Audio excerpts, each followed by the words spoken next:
Good evening, good evening, good evening. It's Monday the 5th of May. And you're in tune to the newstyleradio.com and the Gene-ius Football Show. My name's Gene Sylvester, otherwise known as Gene-ius. And I'm here with my football friend, my football brother from another mother, my football partner in crime, Mr. Wayne Calder. Good evening, Mr. Wayne Calder.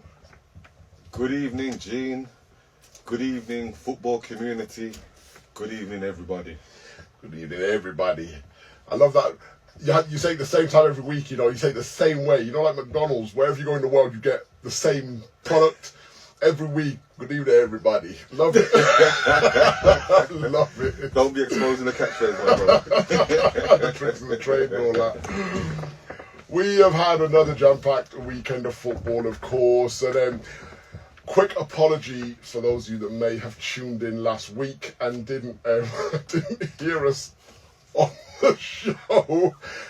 We had a bit of drama last week. So, Gene-ius had a genius idea, left his window open in his car, had something stolen, well, had my wallet stolen out of the car, and then we had a little bit of a goose chase trying to get the wallet back. But I tell you what, on a positive note, when community come together, we're powerful, you know.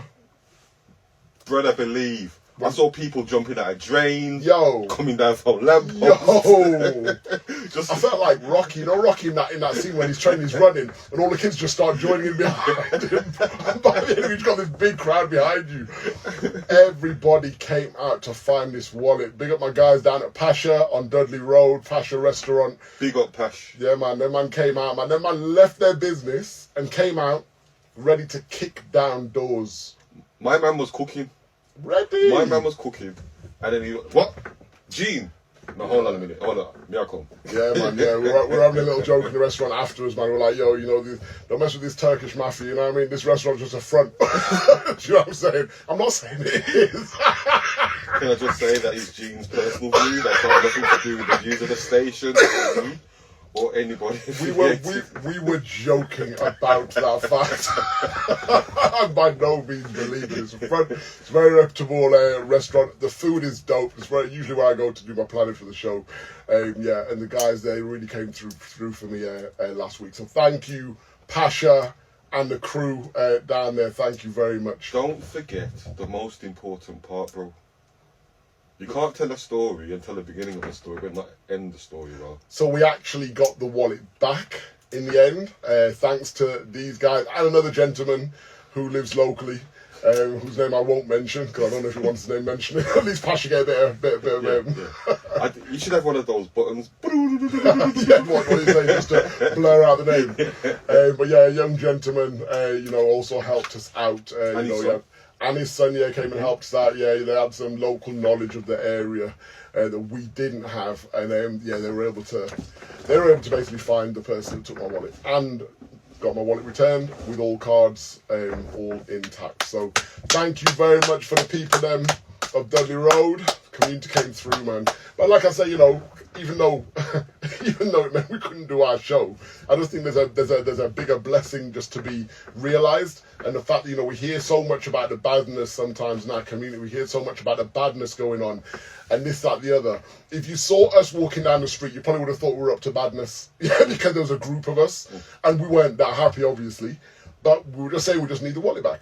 So for me, just seeing how the community came together in that moment to help me out to find my wallet, for me, it's just heartwarming, man. It's heartwarming.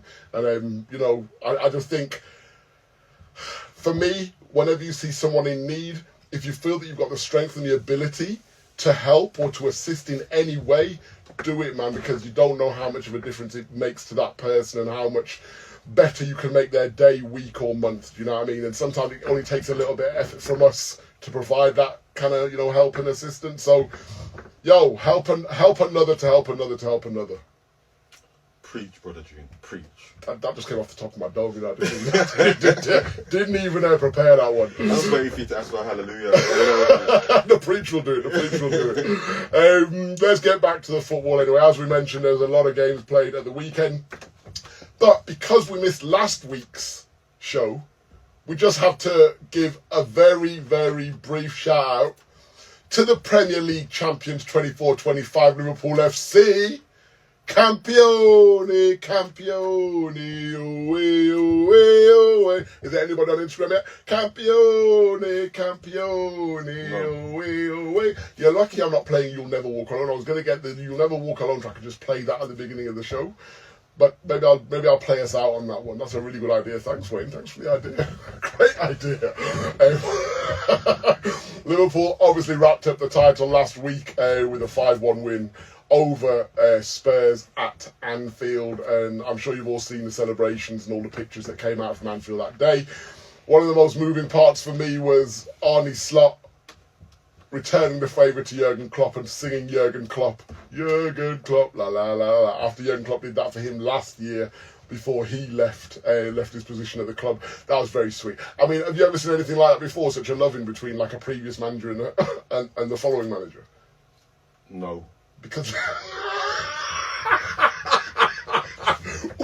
Wayne said that so begrudgingly because he knows I'm just going to gush now on this moment. He's biting his bottom lip literally as I'm looking at him. I mean, you know, for me, I just look at it and just say, yeah, just beautiful.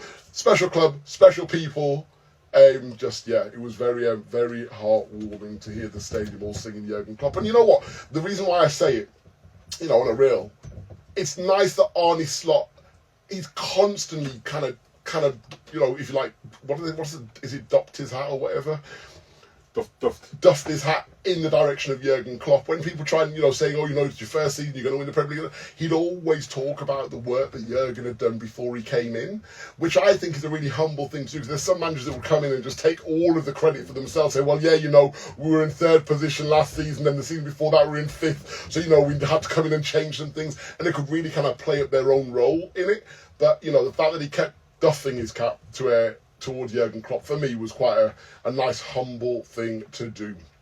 So they are level now with, obviously, Manchester United on 20 league titles. Manchester United, you're going to have to find a new song. That 20 titles song's probably a bit outdated now. You have to find a new song to sing. Maybe you can sing "We Made It to the Semi-Final of the Europa League." That's a good song. for the next few days at least. Anyway, sorry, no, I shouldn't jest, but I will. Right, before we get into our roundup, we've had the Grime journalist send through his own roundup of the games. Wayne, how long has it been since we had the Grime journalist roundup? It's been a couple of shows, man. It has. I've been getting my sweats on because I know that he's been stinging, because I've seen him doing all types of things on social media. Big things. All kinds of things. I've seen it in the One Extra studio. I've seen him doing it with TV programs. I'm seeing him all over the place. Yeah. He's got good links with Sir Spyro. So similar to how we play the roundup here. So Spyro on One Extra on his show plays his tracks. But like you say, he's doing a whole heap of stuff. What was the one that he did which had me like, rah? Grime journalist got all smooth GQ on us when Usher was in town. And do you see the cherry thing with Usher? Yeah. So then, like, Grime journalist, he did like a load of like kind of smooth, kind of, you know, kind of chick type bars. It was dope. Who was the girl that used to come with Ja Rule? Every little thing that we do. Psh, psh. Who was that? Ashanti. Have you seen his stuff that he's doing with Ashanti? No. He's spitting over Ashanti, but because you know Ashanti came. Well, I think that might have been the one that I saw. Yeah. I'm looking and I'm thinking, the diversity. Listen, you know what I mean? Like, love it. The guy is mad talented, and he don't sleep. He don't sleep. But you know what? Success does not come to those who sleep. You're not wrong. You know what I mean? He works hard and deserves all the success that he's getting. So big up, salute, brother Grime. I don't sleep. I'm just waiting for the success to lick. Keep persevering, bro. Keep persevering. It's on its way. For real. Well, here's a Grime journalist roundup of the weekend's games. Check this one out.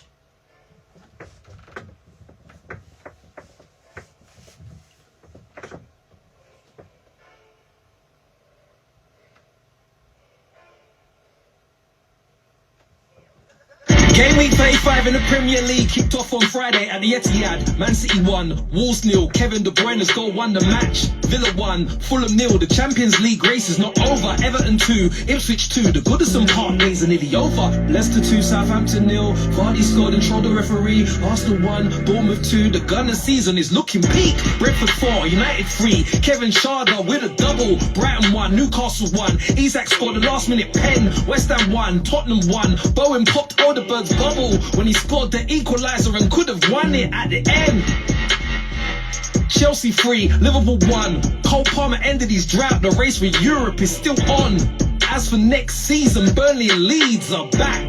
Plus the winner of the playoffs is due to be mad. Yeah, boy. Big roundup, as per usual, from the grand journalist there. Huge upbeat. Jeez. You know what I love, bro? Mm. You can clearly hear every word that he's saying. Yeah, man. Yeah. That's a proper lyricist right there, man. You know what I mean? It's not bumbled, it's not mumbled, you're not trying to make it out, it's clear. You know what? Proper lyricist, and every word in the track means something. It's not just a filler, just big. And just the way that you just mold it all together to give you the story of the match. And, man, mad. That guy can go far, and he's going far. So, yeah, man, if you haven't checked out the Grand Journalist, go check him out on Instagram. He's on Instagram, he's on X, he's on, I don't know if he's on Facebook, but he's on TikTok as well. Go and check him out, man. He's got lots and lots of material that I'm sure you're going to be really, really impressed by. So go check it out when you get a chance. And again, big up for sending across the roundup, bro. Much love. Okay, let's get into the football. The first game of the weekend, I think it was Friday night.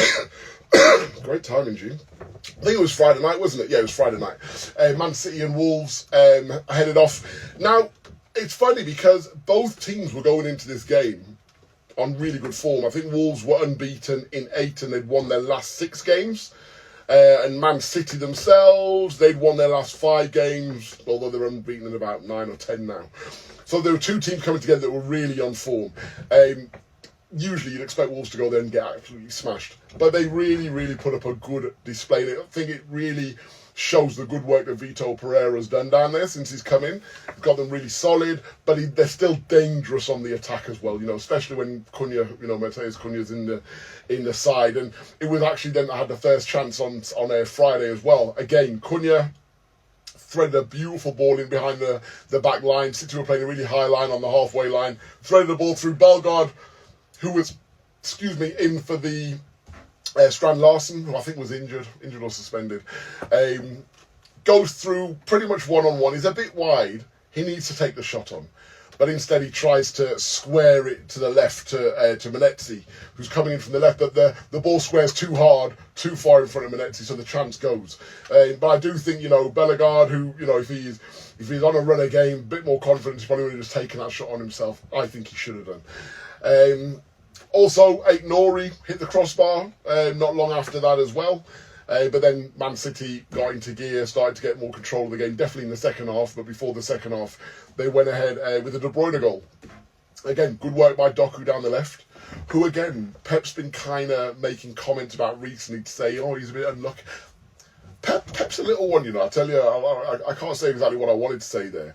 But the way he tries to butter up people when he's got them dropped sitting on the bench for weeks, I think it's really unfair on Doku because, yes, maybe he should have had more game time. So who's going to make the decision to put him in? That's my point. You're talking like someone else is making the decision. It's like the boss saying, oh gosh, you know what? I'm really sorry that we didn't pay you this month. I missed your timesheet. Yeah. I don't care if you missed my timesheet or not. Exactly. If I'm supposed to get paid, you're supposed to sign it. You know what? So But listen. But hold on. That could be a genuine mistake, that scenario that you just given there. Fair enough. Pep has meticulously planned not to have Doku in, and then says he's unlucky not to be in the squad. I think what he did to Calvin Phillips was kind of... it was just dark. And what he's done to Jack Grealish. It's not even just them. Ibrahimovic, he's got a long history of housery. I won't say the full word, but a long history of housery. Correct. I don't know. Don't get me wrong, I respect Pep as a coach. You've got to, right? But I just think that it's unnecessary. But that's what gives him that kind of leeway to do things like that, because people are like, yeah, but look, he's winning league titles, so who's going to argue with him? No one can really... Until they really start... they've had a obviously dodgy season this season, but he's getting them back to, some sort of consistency now. But until he goes like a couple of seasons without winning a trophy, ain't nobody going to say nothing to him. It's like, yeah, Pep, do what you want to. Do you know what I'm saying? So, but Doku, I'm really happy for him. He was the instigator and the creator. Can I ask a question? Yes, you can. Does Doku have a trick, or does he just drop his shoulder and go? He's so quick that no one can catch him. I was going to say his trick is his agility and his ability to change direction, like quicker than the camera can follow, quicker than your brain can follow sometimes. Yeah. So it's just that ability to drop a shoulder.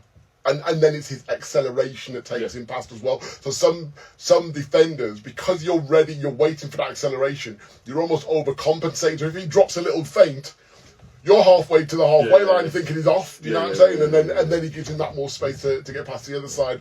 But I remember before we came to the Premier League and Kylian Mbappe, I was asking Kylian Mbappe if he's the quickest player in the league. Yeah, in France. In France. Yeah. And he was saying like, over 10 yards, there's nobody quicker than Doku. Exactly. And everyone was like, who? Yeah. Now I'm seeing the Doku that Kylian Mbappe was referring to. Exactly. And also, you mentioned, does he have a trick? Messi doesn't really have a trick. Similar thing, just change of direction and just ridiculous close control on the ball. You'll never see him do a step over or a Cruyff turn. Maybe the odd Cruyff turn here and there. But Messi doesn't do trick. Ronaldo's a trick master. Messi just kept it simple. But I do think that Messi's style of dribbling and style of play, he will have a longer career than Doku. Oh, quite possibly, because Doku is heavily reliant on pace as well. And his explosiveness and his twitch muscles. Correct. You know what I mean? And as you get older, those twitch muscles don't twitch as much. The twitch ain't twitching. Twitch ain't twitching, exactly. So yeah, I totally get it. But I mean, in terms of that, the question, it's a really good question you ask, do they have a trick? Because you assume that if you're going to be a winger or, a creative player, you've got to have a trick about you. You don't. As long as you've got the ability to... But then that is a trick in itself, isn't it? That ability to change direction so quickly and then, take off kind of thing. Manaman. But no, he did have a step over, though. He used to do step overs. Yeah. Jack Grealish used to... Jack Grealish is kind of close control and he changes direction. That's right. To change direction. Yeah, so there's for me, there's different. But he manipulates the ball, I think, a bit more than Doku does. In a small space, he can do a little Cruyff turn to get him away from a challenge coming in that way. And so I think Jack Grealish can manipulate the ball a bit better. But as you say, Doku is much more. You kind of know what he's going to do. Yeah. You just can't stop it. Yeah. At the moment. Yeah. And that's what great players do. It reminds me of Adama Traore when Adama Traore was coming through.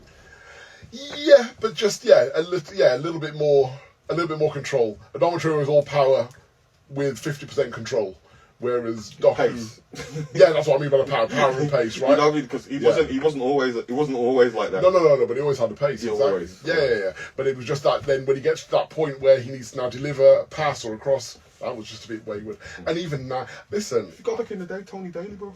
Yeah, similar, exactly, because it's almost like they needed a man to say, okay, and then when you come to cross, you need to compose yourself, slow down a little bit. Take a deep breath. Handle your body slightly across. And breathe. And strike through the ball. Yeah. And breathe, because you can imagine them high tempo players. Yeah, exactly. They can't even take a deep breath. So anyway, Doku, as I say, he dropped a shoulder, beat a couple of players, then just inside the box on the left. Cut it back to Kevin De Bruyne, who's coming in and just slams his shot into goal from about 12 yards out, something like that. We were talking about Kevin De Bruyne last week, weren't we? The fact that he's not been offered a new contract, and the fact he was a bit disappointed. Not last week, but the last time we were on. The fact he's a bit disappointed about not being offered a new contract.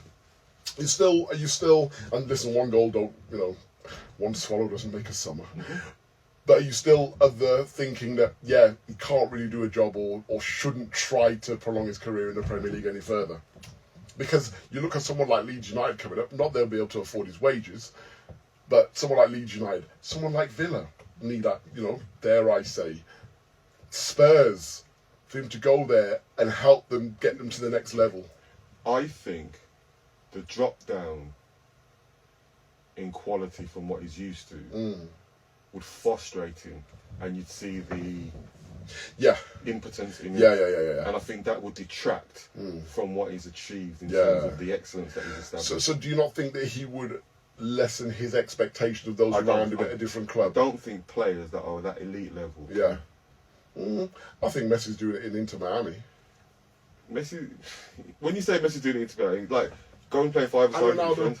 And Ronaldo inside. Have you seen some of the hissy fits that he's thrown though? Oh, I know, yeah, but that's always been Ronaldo. He used to do that anyway. He can just do it more now. He's elite level mentality. I don't call that elite. I call that spoilt. I think there's elite level mentality. There's a thin line between arrogance and confidence. I think they're extremely confident in his own ability, and he expects high standards. Cristiano Ronaldo is a good few light years past that line of arrogance for me. Always has been. Listen, great player, amazing career. You know, I can't knock what he's achieved in football. As a person, not for me. As a person, in terms of his demeanour towards his fellow players, when players haven't passed to him and then they've scored instead, and he doesn't even celebrate because he wanted them to pass to him to score, not for me.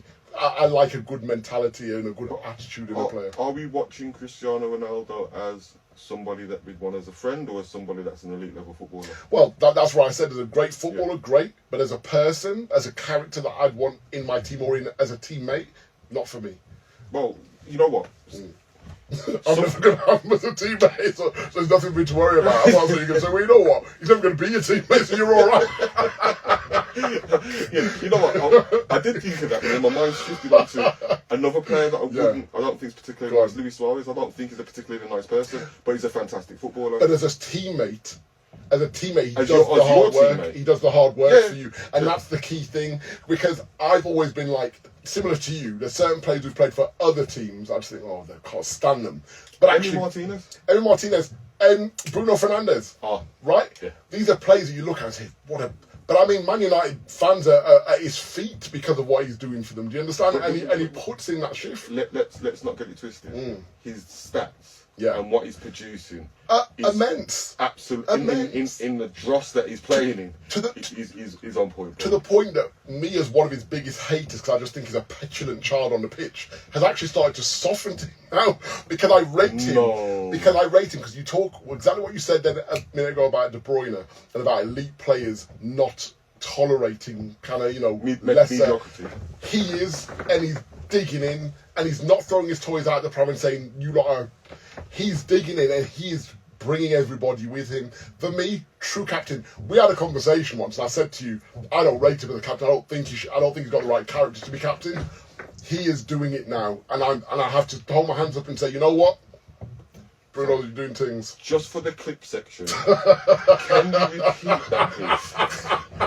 I told you, I hold my hands up because without him. Sorry, we're just. What time is it? Listen, it's too late, man. Come on now. Go on. Without him in the team and without his performances and his attitude, he's never let his standards slip. He's never kind of used the excuse that, well, look at what I'm playing with, for him to let his standards drop. He has maintained that level here, and it's for everybody else to come up to his level in order for them to succeed. Amazing stuff. So that's all I say. For me, he's shown another side of the character that there was no need to necessarily see before. So yeah, I hold my hands up on that one. Anyway, that's enough of me being wrong. Very quickly before we go for a break. God, excuse me. Thought I got over this cough. Leicester 2, Southampton 0. Obviously, both teams relegated. So again, just really a bit of an exhibition match down there at the King Power Stadium. Vardy did break his duck. Another person who was... I know. We're going to come to that. Another player who is leaving his club at the end of the season. He's almost 40. I think he's 39, is he now? And I believe he's looking to potentially stay in the Premier League. I think if he has an option, he would. I think he's basically come out and said recently that he can still do a job in the Premier League. As obviously you would. I'm saying I could do a job in the Premier League, but get me a move.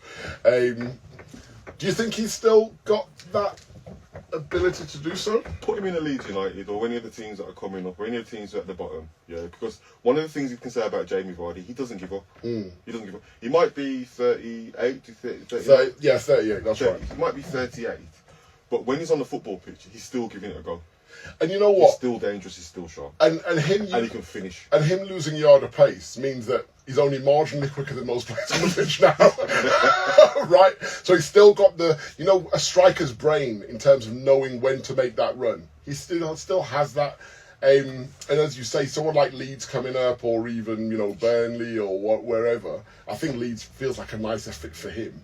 They'd love him. They'd love him, of course, as a pure number 9, and really what you need. As long as he didn't go there expecting to play every week. Yeah, exactly. You know what I mean? Like, number 1, not expected to play every week, which I don't think he expects to play every week at the moment, unless he doesn't exactly. So I don't think that would be an issue. But for Leeds to have a proven goal scorer, which is very hard to find when you come into the Premier League goal scorer. If you create opportunities, he'll finish them, and that's what he did on Saturday. It was a good run down the left hand side. I think it was it? It wasn't. It was the guy's name I can't pronounce. Bilal El Kanous, who crossed from the left low. Yeah, very good player. A little bit greedy sometimes, a little bit kind of head down. You sure? He is, yeah, but definitely got the natural attributes. But yeah, it was the first time left-footed finish from Vardy at the near post to put them 1-0 up. And there was a bit of a weird situation, I think, which was what you were laughing at earlier on, where the referee, I'll get his name in a minute, but the referee collided with Jordan Ayew, and he went down holding his face. I think most people thought probably he was play acting. But he went down holding his face. What was his name? David Webb. And apparently it was his first match. So he's a debutant, and he's the oldest debutant to referee his first match in the Premier League. I think he's like 47. Okay. Anyway, yeah, clutching his eye, goes down. The play's still going on around him. Apparently Southampton are on a counter-attack. And Vardy goes and picks up his whistle from the referee and blows a whistle to stop the game. And then he just gets off, doesn't even check the referee to see if he's okay.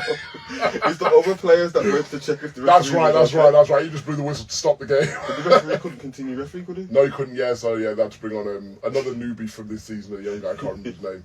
Yeah, amazing. Yeah, amazing. Yeah, really you funny. know, those are the moments of Vardy, like, he gives you joke. Proper character. Yeah. Jordan Ayew then put Leicester 2 up. He had a free kick, hit the wall, came straight back to him, rebound back to him, and he just lashed it low into the net from through a load of bodies, obviously, as well, to give Leicester a 2-0 win. Obviously, it doesn't make any difference. They're still going down, but, you know, good for morale and all of that good stuff. Oh, yeah, so Southampton. And so Southampton, exactly, yeah. Not good for morale, still losing 2-0. They're trying to chase that record of not having less points. They are, so they've still got something to play for. You're not wrong. They've still got something to play for. No, well, you don't want that record, that's for sure. Because that record will stay with you for a long time, so you really don't want that record. Okay, we're going to go for a break shortly, guys. When we come back, we'll rattle through some more of the games that took place over the weekend. And don't forget, Liverpool are Premier League champions 24-25. Woo!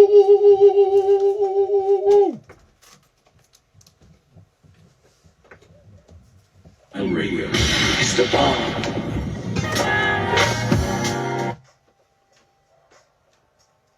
Jeez. Love me a jazzy beat, yo. Favourite tune? Not my favourite tune. Just a big tune. Okay. Doesn't have to be a favourite tune to be a big tune. I agree. There's loads of big tunes. No. That's Reginald Chapman in the background. And that's the Stro Elliott remix of You Go To My Head. One of my favourites at the moment. I told you it was coming, guys. I told you. One of my favourites at the moment. Anyway, it's just gone past 25 minutes to the hour of 11. We're going to get back into the football thing right now, because plenty of games to get through. The next game we're going to step on is the Villa-Fulham game. So Villa played Fulham down at Villa Park on Saturday. Was that the morning kickoff? 12:30, yeah. Villa came out 1-0. A Tielemans headed goal from a John McGinn corner. Nice early goal as well to kind of get you into the stride of the game, I suppose, Wayne. It was 12 minutes, I think, when he scored. Tielemans is on fire at the moment. Tielemans is one of those players that sometimes I think, I'd like to see a little bit more from him. I know you're going to tell me now, rubbish, he's been like that for the last 10 years or whatever. But I've always felt like I just wanted a little bit more, but I'm seeing more from him now. He's controlling games, he's running games, and he just looks like the senior statesman in the middle of the park now. Let me get comfortable. Yeah, let me do my stretches. Anyway, Yuri Tillemans was at Leicester, and when he was playing at Leicester, he was playing as an offensive midfielder. Won the FA Cup with Leicester. I'm not sure. I think he went there after they won the league because it was Kante. After they won the league, and yeah. Drink water. Like there was a midfielder there. So he's gone there after then. Yeah. He's gone on the crest of a wave. He's gone there. He's won the FA Cup with them. Mm-hmm. And then things started to get a bit difficult for Leicester. And I feel that he was kind of made a scapegoat in terms of what was not wrong at Leicester. Yeah. You've just sold N'Golo Kante, who is like 2 or 3 players on the pitch, the amount of work he gets through. Danny Drinkwater, when he was at Leicester, we won't talk about post-Leicester, but when he was at Leicester, he was a solid midfielder, you know what I mean? They had Mahrez, you know what I mean? They had the South Korean striker or the Japanese striker? Kasa, I can't remember his name. I can see his face. Yeah. And Vardy. And then you had a rock solid defence. Yeah. So Tillemans has gone there in a period of transition. They're playing him as an attacking midfielder. Things aren't really going for him. Crowd are turning on him, and he just seemed to balloon up in weight. Yeah, he did. Yeah, for sure. When Villa signed him on a free transfer, like some of the Leicester fans that I know were saying to me, "Oh, Wayne, he's a busted flush." You know what I mean? Like his best days are finished. He just doesn't have the hunger, the desire no more. And he came to Villa, and his first season at Villa, he didn't play much because we had Dougie Luiz and Kamara. Yeah. And you could see that Emery was kind of not playing him, dropping him in now and again, and then he'd make a mistake and then he'd take him off. And it's kind of like the acclimatising to the Unai Emery way of playing.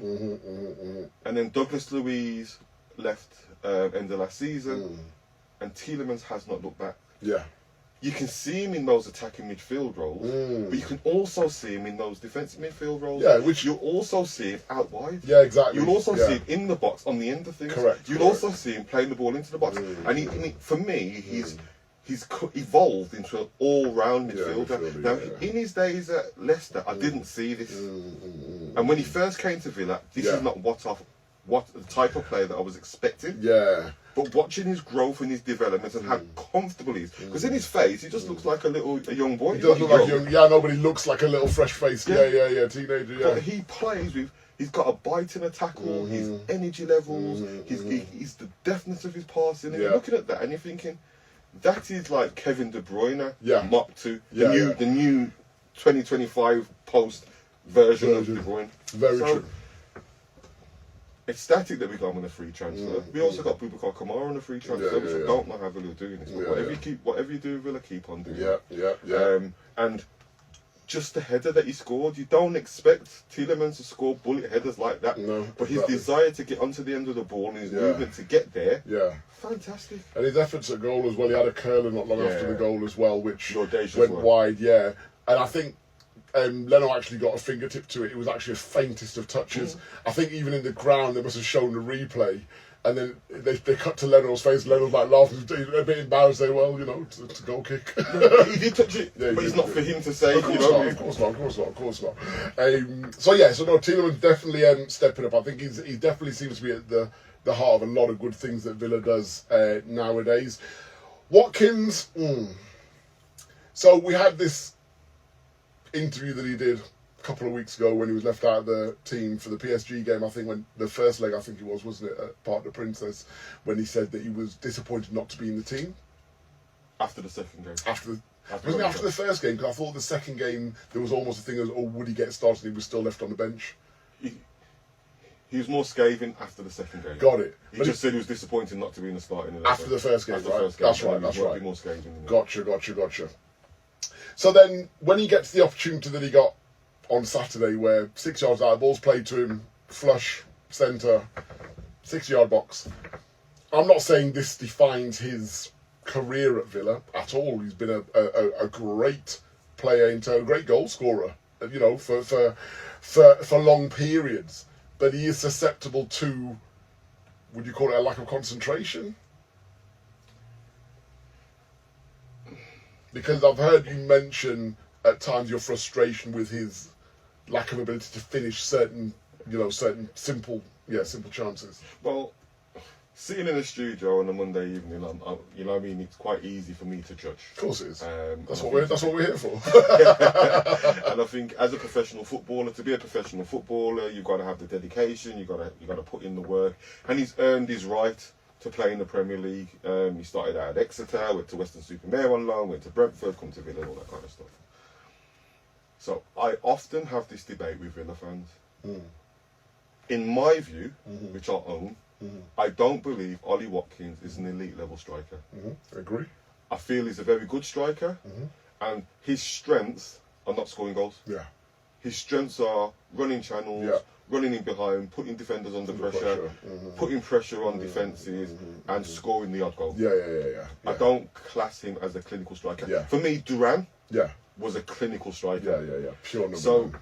when Watkins get these opportunities and he misses, it kind of reinforces what Villa need to push us on to that next level. Yeah, exactly. Now, don't get me wrong, I'm not saying we should sell Watkins and all that type of stuff, but what I'm saying is that Watkins was a player that we needed at a certain point in the evolution. And he's taken me, you know what I say, he's taken us as far as he can. Yeah. And we were growing up. But like you say, he was right for that period of the last 2-3 years where Villa were establishing themselves back in the Premier League, and he's fired you to Champions League football. He's joint top goal scorer with Gabby Abonglo. Yeah. And he's played like half the games. How many goals is that? Do you know? No. Okay, no worries. It's not, I can't remember off the top of my head. is it like 60-something goals? It's not. It's not. Okay. Sorry to burst the bubble. I just wanted to clarify that because I heard the number and I was like, "Is that all Gabby scored?" Because I thought he was there for pretty much his whole career, right? That's Premier League goals. Okay. Not including cup goals. Got it. Yeah. Cool. Fair enough. So in relation to Watkins, he's deserved the right to spearhead the Villa attack at this moment in time. Yeah. If that makes sense. He's worked hard to get us there. I believe that Villa are a couple of years ahead of where they should be. Yeah. And if you plotted it on a graph where you predict us to be, he's the striker that would be the main man in that. But actually our upward trajectory has taken us off that course. That's right. So I do think we need a more clinical striker. Yeah. And I think that's the next kind of phase almost, isn't it, in Emery's rebuild, to say, okay, now we need to get like because you want a striker now who's going to take you into the next 3, 4, 5 years, and at the moment, I think Ollie's 30 now, is he, or closing to 30? 28, 29 now. 28, 29. I thought it was almost 30 for some reason. Okay. So totally agree with you on what you mentioned there. Just very quickly, just back to the game. Sessegnon did have a goal ruled out as well. Unfortunate, it was one of those ones where the ball as the ball came to him, he started to shape to shoot, but the ball bounced up and hit his hand, which wasn't purposeful, wasn't on purpose. However, it kind of helped him control the ball to then take the shot. So the goal was ruled out for offside, for the handball. And then obviously Marlon came off the bench as well and hit the bar late on also. Again, another player that I'd like to see more of in a Villa shirt. I'm not sure what or why maybe he's not getting as much. Because when I look at Villa's setup and the way that you'll have Watkins as your spearhead, then you'll have McGinn kind of playing as a left attacking midfielder and Rodgers playing as the right attacking midfielder. I don't feel like it's really wing play you're looking for from those two. They're not wingers as such. They're not in the team. When we play that system, they're not in the team. Exactly. You're whipped in the Villa team when they're playing from the fullbacks. That's right. Hence why Martson was playing on Sunday, started the game on Sunday. But I'd love to see someone like Marlon just given the license, just when you get the ball, go with your fullback. I think what's happening with Marlon, he needs to be acclimatised into the way that Villa do things. So the same process that he did with Tielemans, the same process that he did with Onana, we didn't really have a choice because Kamara was injured when he first came in. Yeah. I think what you'll see is that Marlon, Maatsen, they haven't really played as much as you would have expected them to play this season. But as they evolve into the Emery way of thinking, the Emery way of doing things, I think you'll see them start playing a lot more next season. Yeah. Fair enough. Well, I mean, it's good. The result pushed you up within 3 points of Manchester City, who are in third at the moment. So that fight for top 4 is really, really heating up. They're saying that, likelihood is we're going to have 5 places in the Champions League anyway, so it still puts you firmly in the mix. We'll look at the table in detail, though, later on, but that was definitely a much-needed win for Villa. Leicester, no, we've already done Leicester, haven't we? Everton fought out a 2-2 draw with Ipswich at Goodison Park. Someone else who's really stepped up this season and really has kind of put the ghost to bed is Beto, the striker for Everton. He's had a really good... Do you remember the first goal that he scored, like, in ages for Everton? And he was almost in tears. I can't remember if it may have been in the FA Cup, I'm not sure, but it was earlier on this season. And he was almost in tears when he scored the goal because he'd gone through such a barren spell of goal scoring. And since then, he just doesn't seem to have looked back. I think that goes with a lot of things, because I think before Moyes got there, he wasn't really getting a look in. Yeah, he wasn't. You're right. You know what I mean? So, like, he's going through this barren spell, he's a striker, and he's seeing midfielders play up front, and he's seeing other players play up front over him. Yeah. You know what I mean? And as a striker, you kind of... Strikers need confidence, and they get their confidence by scoring goals. And when they're not scoring goals, but they're not even playing, so he's not even got the opportunity to put himself in the positions to score goals, it can have an impact on you. Definitely. So I think when Moyes came and kind of put his arm around him and says, you know what, Calvert-Lewin's not serious. You're going to be the main striker. And he's put him on the pitch and shown him a little bit of faith in him. And he's repaid the faith to Moyes. So I think that's an expression of, you know what, I've always been able to do this, but I've never been given the opportunity or the platform to be able to express myself and do what I believe that I know that I can do on a football pitch. Yeah. And I'm so pleased for him. Yeah, apart me from too. when they play Villa. Of I'm course. so happy for him. Yeah, definitely. I think that first goal he scored, it was under Dyche, because it was a rare opportunity he was given to kind of play. Then he scored the goal. And he was like almost in tears. But again, I think it was because of the fact he just wasn't getting opportunities to play. And then he got this opportunity, he scored a goal. It was a bit emotional. Then, as you say, Dyche still didn't really stick with him. I mean, I say all of that. I say all of that to say that it's good to see that he's able to get on the score sheet this season quite regularly. But the goal that he scored on Saturday was his first goal in about 10 games. Or more. However, he's got a respectable 11 goals for the season for Everton, which I think, coming from where he's come from, is a very good breakthrough season for him. So for me, that stat that you just read out there, yes, he hasn't scored in the last 10 games. How many games in those 10 games has he terrorised the opposition defence that he's playing against? Exactly. How many opportunities has he created for his fellow teammates? How many runs has he made creating space for Ndiaye to get on the ball in those pockets? Yeah, exactly. So for me, when you're judging Beto, you're not just judging him on goals and the outcome. Correct. You've got to judge him on his all-round play. Is he holding the ball well? Is he bringing other players in? Is he putting the defenders under pressure? Yeah. And I think in all those metrics, you'll see that he does very, very well. Yeah, for sure, without a doubt. He's just not a goal scorer. Similar to Watkins. I was just about to say, exactly, very true. But he did put Everton 1-0 up with a really well-taken flicked header following an Alcaraz cross from the left. Alcaraz cutting in on his right, putting an in-swinger in, and then he just guided his header into the far corner. McNeil doubled the lead with a cracking left foot shot. That's McNeil's first game in a while. He's just come back from injury, so he's not been around for a few months. So good to see him back in the team and back on the scoring sheet. And then a great strike from Enciso. Now, Enciso, for me, for Ipswich, is a player that I look at and I think, Ipswich going down, I think there's a player there with Enciso. And I think there are certain teams, again, it feels like he might be a good buy for one of the teams coming up. Is he their player? Did they buy him? He's on loan from Brighton. I think he's on loan from Brighton, yeah, he's not their player, yeah. So my thing is, clearly Brighton is surplus to requirements of Brighton, clearly. For my thing is, where does he go? Because for me, I think he's a quality player. I was surprised Brighton let him go on loan in the first place, to be honest. But if you look at his stats, I think it was 2 years ago, he was the next best thing coming through at Brighton. And then I think the season after that, don't quote me on it, but I think he played, that season was his breakthrough season. I think he played 20 plus games. Yeah. The following season, I think he only played 12 games, but he scored 7 goals. Yeah. And then they sold him out. So to me, there's probably a bit more to just being out of favour. There may have been in my opinion, there may have been something behind the scenes that kind of soured it. Yeah. So my thing is, is it irretrievable?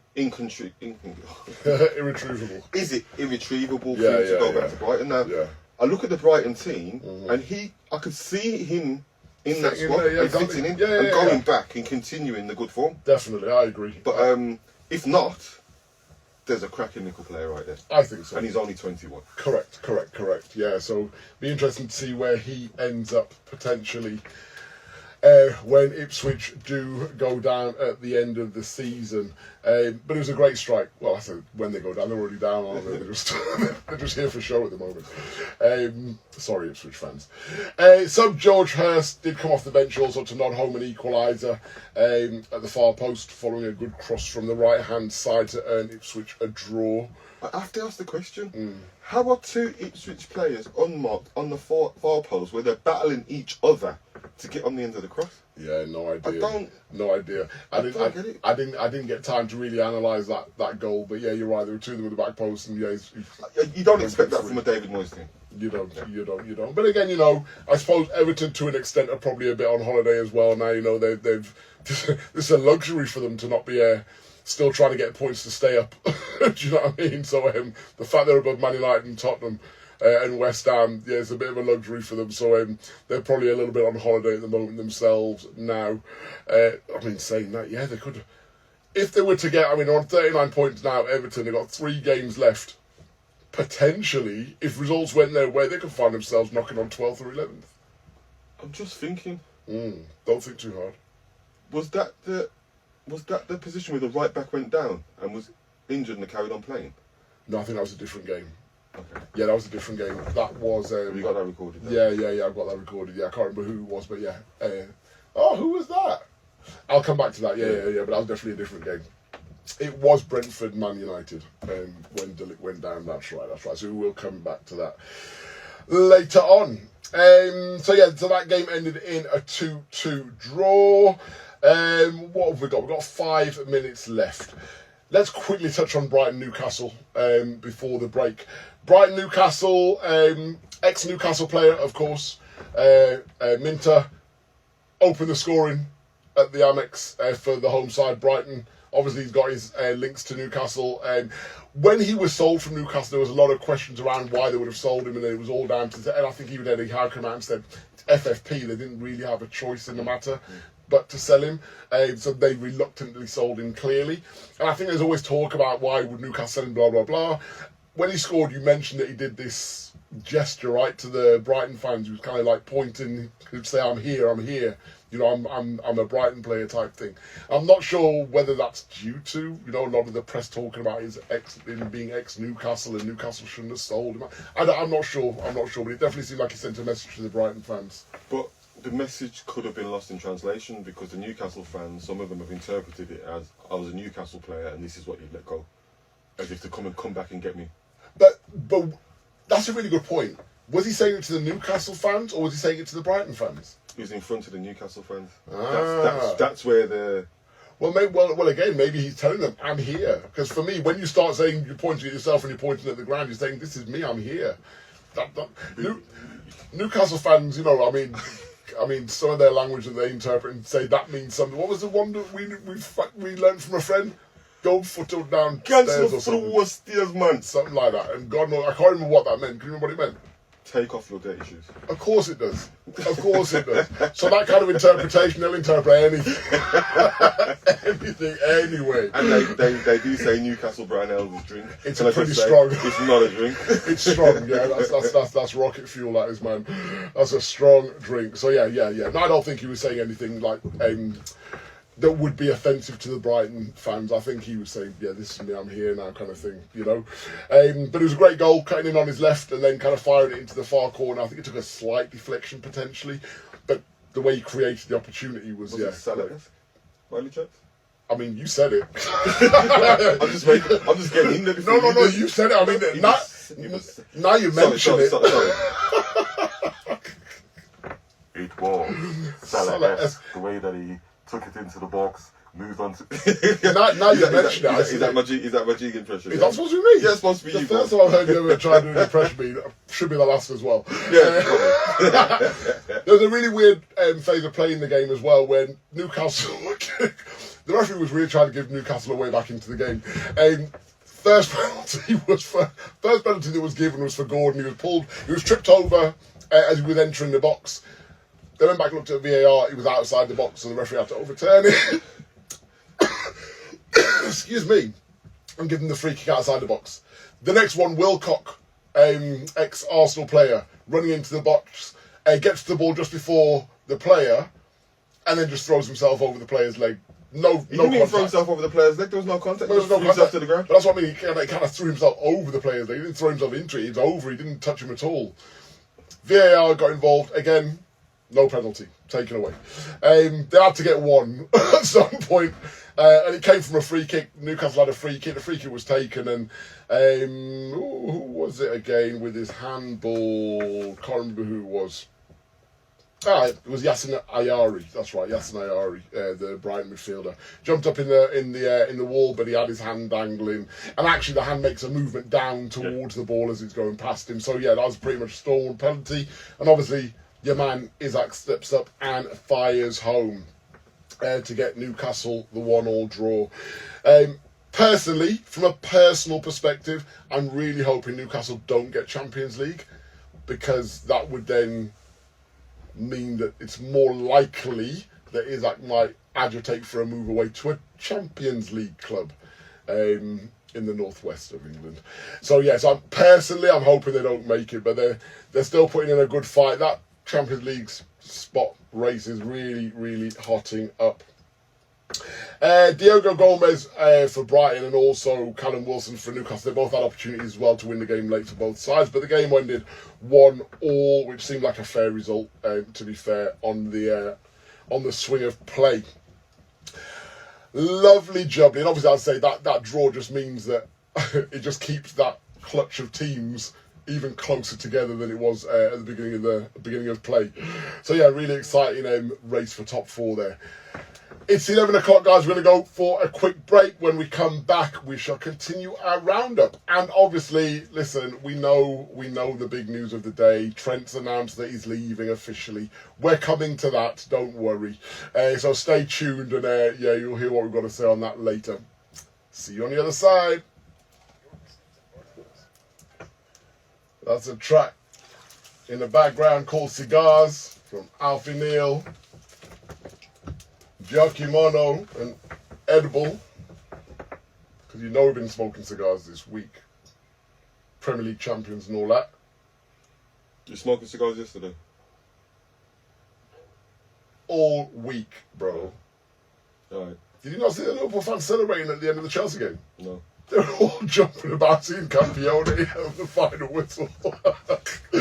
So yeah. So the score didn't help us. We're not here to help you. I don't know if you didn't know. You need to make it competitive. We made it competitive. So, yeah. We made it competitive. It was 3-1. We put up a fight with the players that were on the pitch. You know what I mean? Don't rely on other teams to do your No, you can't rely on. Or you rely on them to play. Yeah, that's what we did. We played.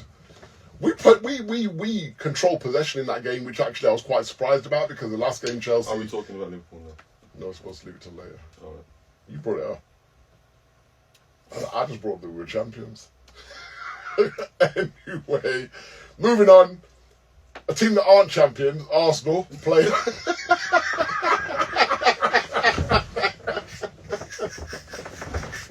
Played at home to Bournemouth on Saturday, following their defeat to PSG in Champions League midweek last week, making it 2 defeats on the bounce for Mikel Arteta's team.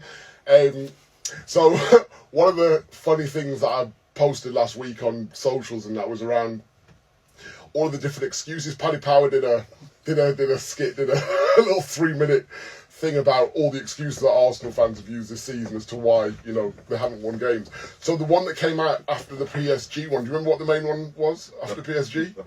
That Partey was suspended. And Partey was back in the team on Saturday, and they lost 2-1 to Bournemouth. With pretty much a full-strength team, yeah? Pretty much a full-strength team. Yeah, but Gabriel's missing now, so that's going to be the reason. Don't give them ammunition, jeez. Arsenal started really strongly, created a lot of chances. Declan Rice he looked like he was playing almost as a striker on Saturday, because he had one chance, which was like the warning shot, where Odegaard had kind of carried the ball across the pitch and he played it into, I think it was Martinelli, and Martinelli the first time touched around the corner. And Declan Rice was the furthest forward in the middle, making the run onto that ball, and then he struck a left-footed shot wide of the far post. And then his goal that he actually scored again was very great striker movement. Odegaard picks up the ball in the middle of the park. Declan Rice makes the run across the front of the defender. Odegaard does a reverse pass into his path, which takes him basically towards the keeper. Keeper comes out, he kind of just skips around the keeper and then fires home. Really, really, accomplished finish from Declan Rice. I think whenever Arsenal even have a bad game, Declan Rice is always the shining light. He just has this consistent level of performance where he looks like the boss on the pitch. He looks like he's got time on the ball. He's the one that looks like he's driving the team forward when they're under, in a bit of a rut. Even in against PSG, he was the one player I felt that looked like he was having a good game, despite the fact obviously they were losing. He looked like he was still controlling things as much as he can do as one player. So yeah, I just think people have to recognise and give props to Declan Rice. I think when he went there from West Ham, everyone was like, "Oh, he's gone for 100 million. He's not worth 100 million." But I think that he's growing and maturing into a position, because everyone says, "Oh, he started out as a centre half and he's a defensive midfielder." Declan Rice is a defensive midfielder. He can play defensive midfield, but there's a lot more to his game. Who would have thought he would have clapped those 2 free kicks against Real Madrid? Exactly. Who would have thought he'd have went to the Bernabeu and dominated the Real Madrid midfield? Exactly. Against PSG, he was by himself. He was by himself basically. Yeah, he was. And he didn't give up an inch, and he didn't let his head drop, and he didn't let the standard of his performances drop, which was what I really admired about him, and the fact that he's remained so humble through it all. Yeah, he's a humble guy. He's a lovely guy. Did you hear him chatting ragga when he was at... Plenty. He does a bit of bashment. He does a bit of Afro beats. You know what I mean? And he's singing all the lyrics and that. He knows it. No. And then one of the things that I love about him is that his partner's of the more voluptuous side, and she gets a lot of hate. She's not model looking. No. Yeah. And she's not slim. Yeah. Do I like my women? Yeah. And he's come out. Yeah, God, yeah. I had to add that in. Yeah, no, good one.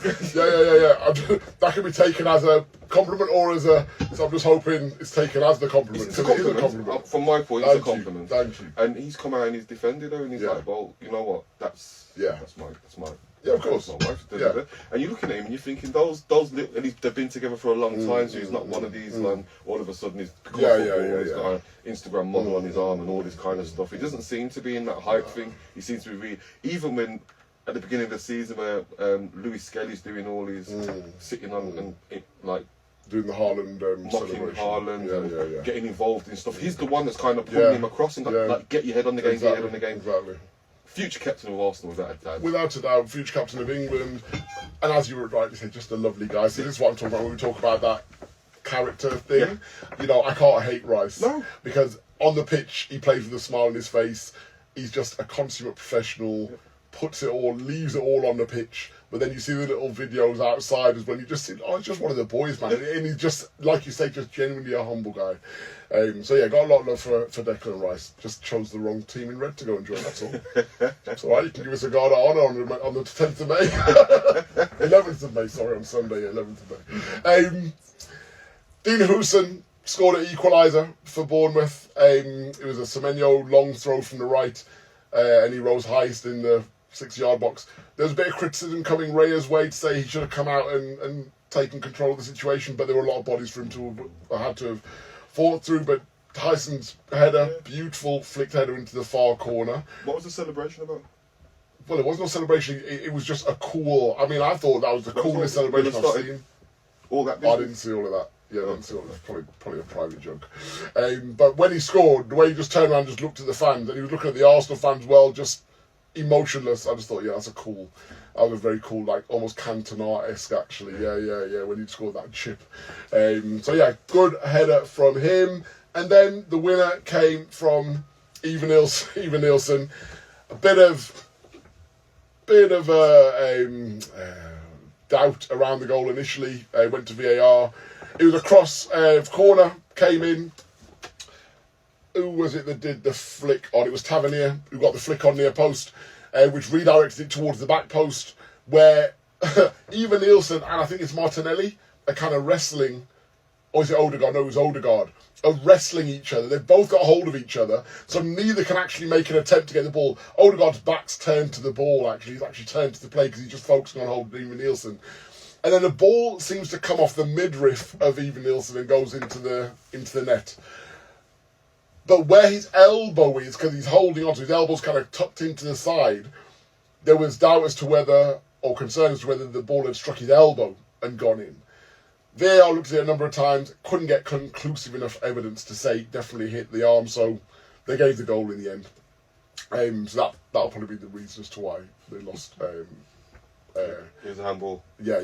I've already seen it on social media. The PGML have got it aimed for them, and the referee supports Liverpool or something. Yes, yeah. Oh yeah. They said the referees need to get a medal as well as Chiesa. Didn't they blame it on the Queen dying? The defeat on the Queen? Quite possibly, yeah. Quite possibly, yeah. Amazing. Indeed, but another another gem that they used to use last season. Bigger fish to fry.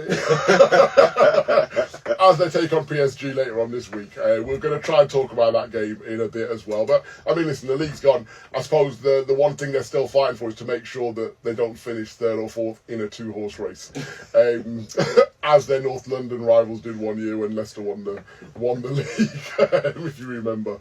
And Arsenal fans ripped Spurs for that because Arsenal were the ones that got second in the end.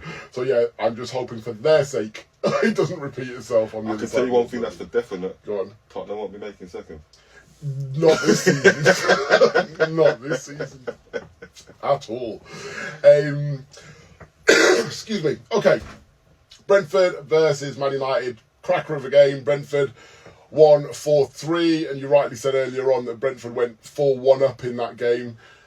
Goals from, Man United actually went 1-0 up, didn't they, through Mason Mount. Good ball from... Who? Mason Mount. He used to play for Chelsea. What else?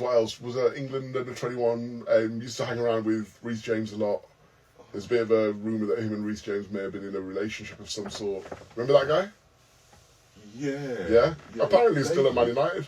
Is he? Well, he scored, so yeah, must be. Wow. Yeah, must be. There's a blast from the past. Tell me about it. Because when I looked at the Man United team and I saw they had the Obi up front, the 17-year-old, then they had a player called Amas playing on the left-hand side. They had a right-back called Federico. Yeah. I was like, who are these players? I've heard them in the youth teams at Man United, but I didn't realise that they, Amrin's just blooding them all now, isn't he? Well, again, he's looking at the fact that they've got an important game on Thursday, right? So he didn't want to take any chances. I think there's only 3 players that kept their position or kept their place in the starting lineup from the game on Thursday, which I think was Mainu, Ugarte, and Dorgu, I think.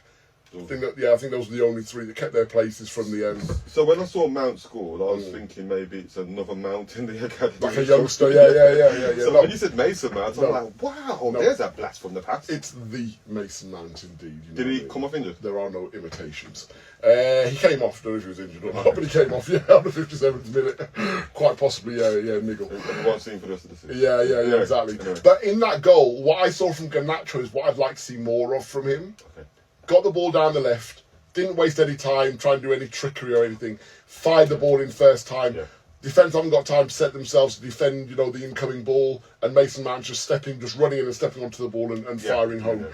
So there's too many times for me where Garnacho just dilly-dallies on the ball too much. Again, head down a little bit, probably just looking to work an angle for himself to get a shot off. But for me, what he did in that game there, for that goal, I thought, you want to see more of that from him. Do you know what I mean? Get your end product up. We know you've got the ability to do the trickery and all that. Get your end product up now, man. Put them 1-0 ahead. Dansgaard's effort at goal was deflected in by Luke Shaw, so it ended up being an own goal for Luke Shaw. Happy return to the starting lineup for him to equalise for Brentford. Then Sharda rose highest at the back post to nod home and Norgard cross to make it 2-1. So it's that during that phase of play when the ball went wide to Norgard De Ligt was on the floor holding his leg injured, and then he actually put his hand up to the bench to say, hey. And what do you think? Do you think Brentford should have kicked it out for him? no, because it's not like the ball's... It's not after he's gone down. It's not like there's been 2 or 3 minutes worth of play afterwards. It's pretty much the ball is in motion out wide to then come in. I think it would have been harsh to say to Brentford, you should have put the ball out then. If the ball had gone in... But the rules are, unless it's a head injury, you don't have to. Yeah. But gentlemanly conduct says that that's why some players do it. But what I'm saying is the ball had got... Say that cross had gone in, then it had got cleared... Yeah, and then they're now looking to build a second phase of play. At that point, fair enough. Yeah. But they were in motion, you know what I mean? And none of the Man United players had even motioned to say, hey, he's down as yet. Do you know what I mean? As some players do, they usually stop, say, hey, he's down, can you put the ball out? So no, I don't think they were out of order. But then De Ligt is one of their centre-backs who probably would have been back. Correct. So it's just a bit of sod's law, unfortunately. You know, it happens, it's football. It happens, exactly that, yeah. So I don't think there's anything malicious in it from Brentford's point of view. Sharda did score a second goal, again, headed effort at the back post after Mbuemo cut in from the left and dinked across to the far post to make it 3-1. And then Matthias Jensen threaded a beautiful through ball into the path of Coyote down the right, who then crossed again pretty much first time for Wissa to pretty much put into an empty net because the goalkeeper got caught at the front post. Do you remember us talking about Coyote? Yeah. I can't remember what game it was where he had an absolute blinder of a game. I think he came on a sub and then he just looked rapid, looked like he was confident going forward, all of that. Yeah. Pre-season I was talking about Coyote for Villa. Yeah. From Fiorentina, under 21 international. Okay. And then Brentford and their scouting network picked him up. Yes. They've got him really cheap as well. Got it. I think they paid something like 7 million for him. He's only on loan, no? Yeah, he's only on loan, okay. Loan fee, but I think there's an option to buy, and the option to buy isn't a huge amount. Okay, he's actually an Italian international. Okay, yeah. Got it. Okay, I didn't know that.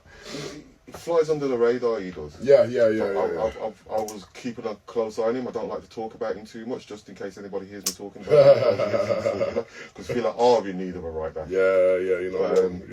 I just think that the way that Brentford play football, the way that they use Wissa and Mbuemo and Sharda's in there, I think a stat that I saw is that all three of them have scored more than 10 goals in the league this season. Okay, yeah. So they're the most prolific front three. Well, that's great, isn't it? Because obviously when Tony left, it's kind of like, can you replace those goals? And across the front three, they've more than replaced it, more than. But then they keep on doing it because when Neil Mopai left, when Ollie Watkins left, when Said Berahino left, it's like, can they do it again? Can they do it? And they keep on doing it. Now, Shard, I think the next big player to leave them is going to be Mbuemo. And then I think if Wissa doesn't go at the same time, the next one will be Wissa. Yeah. But Shard's starting to show that he can step up to the plate. Yeah, exactly. Yeah. Ramsgaard is showing that, you know what, I can still provide the ammunition for the strikers as well. Yeah. So I'm really happy, pleased with Indeed. And they're still in the hunt for European football as well, so the result really did them well. Man United did get a couple of consolation goals back. Garnacho with another great strike, again from the edge of the box, curving into the far right-hand corner of the net, and Ahmad as well, who's back again from injury. They've missed him a lot because when he got injured, he was at the height of his powers and was really a key player for Man United. That was a soft goal. It was a soft goal, yeah. Again, cutting in on his left foot. The ball seemed to go through the keeper, didn't it? Yeah. The keeper's really supposed to be stopping that. But again, the power of the shot, maybe. Even with that, it should be deflected. I agree. And the thing is, though, it's not like those players in the way and the shot came through. Yeah, it was clear. Watch the ball all the way. Travel, yeah. And then you just haven't got your shape right. Very true. No, I'm with you on that for sure. I'm with you on that. There was also another game played down at the London Stadium. Big North East London derby between West Ham and Spurs. Again, not much riding on the game. Both teams obviously safe from relegation. Who thought we'd be saying that about Spurs? But yeah, I mean, that was just bragging rights, really. If West Ham had won the game, they could have leapfrogged Spurs and put Spurs down in 17th place, which would have really, given them some serious bragging rights in North East London. But yeah, Max Kilman, bit of a bit of a criminal, if you like, in terms of giving Spurs the advantage to go ahead and take the lead. The ball's gone over into like that left back area. Kilman's gone down in there with Tell very close to him, with close company. You just boot it into Rose Ed, and then you get your shake back. Wait for everyone comes back and you get your shake back ready to defend the throw in. I don't know what he tried to do. He tried to turn around and then made a really flimsy effort of kicking it upfield, which then, I think he missed the first kick, then the second kick that he did hit Tell's, and then just drops at Tell's feet. And then Tell's just literally just passes it, squares it across the box to Odeber, who's coming in, and then he's got a very simple task of just slipping the ball past the keeper who's trying to rush out to make amends for Kilman. So really soft goal to concede for West Ham in that game. But the goal to get them back level was a gem of a goal. Really beautiful goal. Nicely constructed. Wan-Bissaka, nice little slide rule pass down the side of the Spurs defence. Bowen's onto it. And then Bowen gets onto it at a really tight angle. Now, some players would have just looked to thrash that ball across goal and hope someone gets on the end of it. But he just composed himself, took time, got it onto his left at an angle, and he almost walked it to the tiptoes of the goalkeeper of Vicario before just placing it through his legs on the line. It was beautiful. Really, really beautiful goal.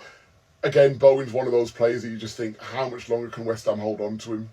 Because if you look at the numbers that he's putting up this season, and he's put up for the last how many seasons, he has been their talisman. Without him, they would have gone down, not even just this season gone before as well. So, again, what are you thinking about? If you were to pick a team for Bowen, or two or three teams, where you're pitching yourself? You're pitching yourself as a top 4 team. He's good enough for a top 4 team, so your Chelsea's, your Liverpool's, your Man City's, your Villas.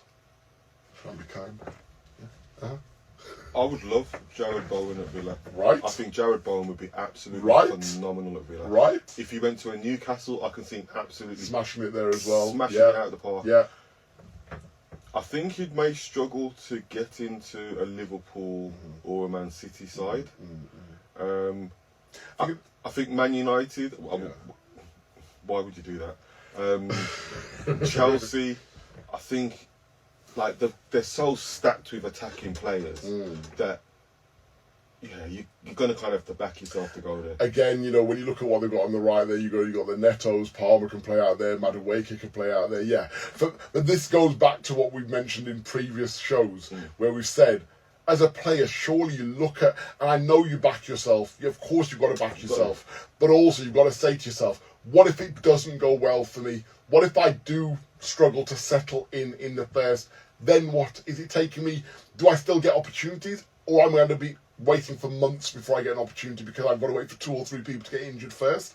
I think you've got to take that into account, especially when you're leaving somewhere like West Ham, where you are the main man. You're captain. The main man. You've got to go somewhere where you're saying they are putting their eggs in the basket of me to come in and do a job here. I'm not here just to supplement the other 3 wingers that they've already got in the squad. Especially at his age, because he's not a youngster. No.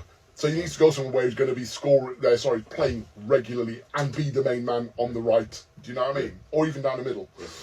I'd love to see him at Newcastle. Newcastle was a great shout. I think Villa's a great shout as well, if I'm totally honest with you. Especially if Villa get top 4. I think Villa's a great shout. We don't go for him unless we get top 4. Exactly. Yeah. And also, you're probably not appealing to him unless you get top 4. Because if he leaves West Ham, the way he justifies that to the Hammers faithful is by saying, I want Champions League football. Yeah. If he goes somewhere where, they're not got European football, then they're going to say, well, why would you leave us? Yeah. And he's married to Danny Dyer's daughter. And he's married to the thing about him, they keep mentioning that. It's like, do we think that's part of the negotiation? Yeah. So the release clause is a signed release note from Danny Dyer himself to say you can leave the club. as well as the fee. You can leave my beloved West Ham. You can bring my daughter with you when you're going. You can talk about all these other things. But anyway, and I'll still let you live. Yeah. But I think it was quite interesting. I was doing some research on Bowen, and he actually started his career at Hereford United, because I thought he was an East London lad. Yeah. But he's actually from Hereford United. Yeah. He's worked up through the non-league. That's right. Opportunity. That's right. So for me, if he I was at Hull before West Ham, wasn't he? Yeah. So if I was advising him, I'd say, go as far in your career as you possibly can. And I think that has he got comfortable at West Ham? I don't think he's been comfortable because his performances and the numbers is still But can he push himself further? Because why isn't he a regular England international? Why isn't he starting for the national team? I think but again, I think that's just because of the fact they do have so many options out there at the moment. I think England are in a. But who's been consistent over the period of time that he's been consistent for? Saka. Oh, you know what? Yeah. But when Saka was injured, why wasn't he the next one? There? Who did go in there? I can't remember. He has been getting appearances off the bench, hasn't he? He's been getting on. And I think he started a couple of games as well, here and there, like you say, when Saka was injured. But he's definitely not a nailed-on England starter. We know that. But I think that's just because of Saka. But again, someone like Tuchel, I think, would also see and say, well, he can play down the middle for West Ham. He can play down the middle for England. So he's a player that can play pretty much across the front three. And I think someone like Tuchel would utilise him in that way. You've got other managers that are a little bit more kind of, rigid, like Slot. And they're like, no, Chiesa can't come on because we've got Salah playing on the right. Bring him on at the centre forward, then he's going to do a better job than Nunes. Do you know what I mean? So, yeah. I think Tuchel will be a bit more fluid in that regard. But, yeah, it'd be interesting to see if West Ham do keep hold of Bowen. And to be fair, it may work for both parties. The fact that Potter's come in, Potter's first transfer window in the summer, if they can sell Bowen and get some good P for him, that gives, Potter a bit of a budget then to go out and get the players that he needs to start implementing. When you say a bit of a budget, what have West Ham really spent? Like, they've moved to the London Stadium for free. They subsidise the whole thing. They're not really big spenders. They have. Don't get me wrong. I'm not saying they haven't spent money, but they're not big spenders. They're not big spenders, but they've refreshed the squad well over the last 5 years. I think they've never. Well, they have. I mean, if you look at their squad now. I mean, we spoke about obviously Max Kilman going in there. If you look at the squad now, their squad right now, we're not looking at old has-beens. You know what I mean? They've refreshed the squad enough to. So for whether the quality's there, that's another question. Shouldn't really be there. Cresswell. Shouldn't really be playing anymore. What's his name? Souček is coming to the end. Yeah, Danny Ings is also they already know that. Do you know what I mean? So there's a couple of upgrades they could do in there. Yeah. Like Somerville, who they bought from Leeds. Yeah. He looks exciting. He does. Well, kudos is kudos. Yeah, exactly. Bowen, Fulkirk. When I saw them. Full crew. Yeah. When I saw them buy him, I was like, yeah, he's great, but he's 32. That's not where you need to be. But sometimes you just need to fill a gap, right, for a season or two, because they may have they haven't loaned him. I know, but what I'm saying is, in their budget, in their strategy, they may say, okay, this is an area that is critical that we kind of, rebuild in this season. If we can get a striker on a cheap, he's a German international. Bring him in. If we get a season and a half out of him, great, because then we'll be in a position then to start looking for the next striker. So it's probably just in their long-term strategy in terms of how they kind of rebuild the team brick by brick. It is 11:30, guys. We're going to run for a quick break. When we come back, we'll talk about Chelsea versus Liverpool and the impending departure of a certain Trent Alexander-Arnold. So stay tuned. The FM, New Style Radio. It's the bomb. Getting big, but I still want to. Kofi Stone in the background. After hours. It's getting late. I still want to sleep. You've been on my mind all week. It's been on my mind all week anyway. No. Campione, away, away, away. Liverpool Premier League champions, 24-25 season. We're celebrating from here till the end of the season, that's for sure. I was saying bumped into someone in London the other day. who I know from like around the way where I used to live, he's a Liverpool supporter as well. He's like, oh yeah, we can finally celebrate. I said, I've been low-key celebrating since February, to be fair. We've had like a 10, 12 point, 9 point lead from then. So low-key, I think a lot of Liverpool fans have been celebrating for a long time. It's been the long kiss goodnight as far as Arsenal are concerned, in terms of probably realistically and realising that the league had gone. Obviously, it was made official last week, but yeah, I think a lot of people from a while back knew that the league was Liverpool's. And as we talk about the champions, they did travel to Stamford Bridge yesterday to get their first Guard of Honour as the new league champions of the Premier League. The Chelsea fans weren't having it. They were booed. They booed them on. Even though the team had to give them the Guard of Honour, Chelsea fans booed them onto the pitch, as is right. Totally understand. I think we had to give them a Guard of Honour 2015, so pretty much 10 years ago. They showed a picture of John Terry leading Chelsea through a Guard of Honour that we gave them at Stamford Bridge in 2015, so just returning the favour. But Chelsea, Chelsea's still fighting for that top 4 position, and they're doing, they're right in the mix for that top 4 fight there as well.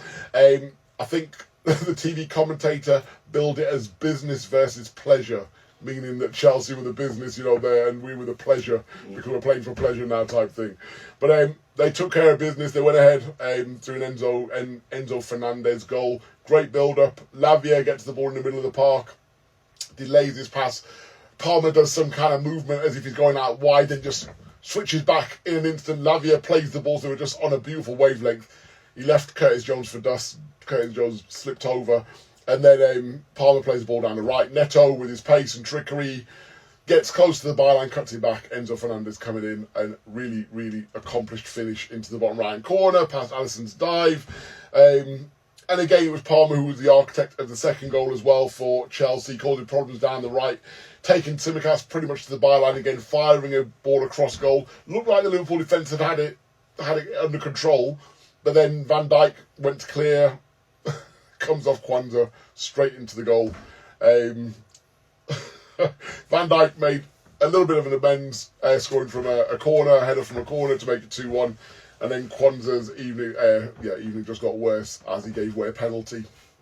Bit of a hospital ball from Szoboszlai in that position. I'm like, why are you giving it there? But then Kwanzaa had his heels planted in the ground. It took an age for him to react, say, oh, the ball's coming to me. Because I think even McAllister had gone past McAllister's like saying to him, look, yeah, it's you. And he's like, oh, it's like he woke up. But then by that point it was too late, and Caicedo nips in.